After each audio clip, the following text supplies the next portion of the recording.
Kozhikode Kunnamangalam MES കോളേജിലെ ragging കേസിലെ പ്രതി റഹീസിനെ സസ്പെൻഡ് ചെയ്തു. ചാത്തൻകാവ് സ്വദേശി മിൻഹാജിനെ റാഗിങ്ങിന്റെ പേരിൽ 5 അംഗ സംഘം ആക്രമിക്കുകയായിരുന്നു.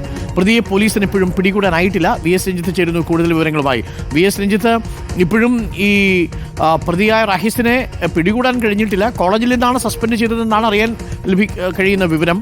എന്തെങ്കിലും സൂചനകൾ കിട്ടിയിട്ടുണ്ടോ പോലീസിന്? ഡോക്ടർ, കഴിഞ്ഞ ദിവസമാണ് കോളേജിൽ ഒരു കലോത്സവവുമായി ബന്ധപ്പെട്ട ഒരു പരിപാടി നടന്നുകൊണ്ടിരിക്കുമ്പോൾ ആ പരിപാടിക്കിടയിൽ ഈ മിൻഹാജ് ടൈ കെട്ടി വന്നു എന്നതിൻ്റെ പേരിലാണ് 5 അംഗ സംഘം ആക്രമിക്കുന്നത്. അതിൽ റഹീസിൻ്റെ നേതൃത്വത്തിലുള്ള 5 അംഗ സംഘമാണ് ആക്രമിച്ചത്. റഹീസിനെയാണ് മിൻഹാജിന് നേരിട്ട് പരിചയമുള്ളത്. അതുകൊണ്ട് റഹീസിനെ സസ്പെൻഡ് ചെയ്തു. മറ്റു കൂടെ ഉണ്ടായിരുന്ന ആരൊക്കെയാണ് എന്നുള്ള കാര്യത്തിൽ അത് കണ്ടാൽ അറിയാവുന്നവർക്കെതിരാണ് കേസ് കൊടുത്തിട്ടുള്ളത്.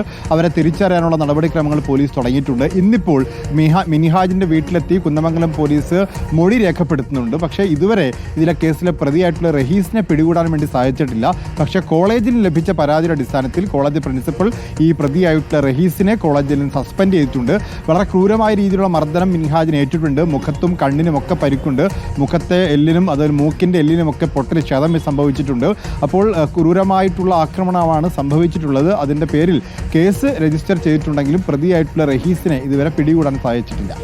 VS രഞ്ജിത്താണ് വിവരങ്ങൾ നൽകിയത്. റഹീസിനെ പോലീസ് തിരയുകയാണ്. റഹീസിനെ സസ്പെൻഡ് ചെയ്തിട്ടുണ്ട് റാഗിങ്ങിന്റെ പേരിൽ.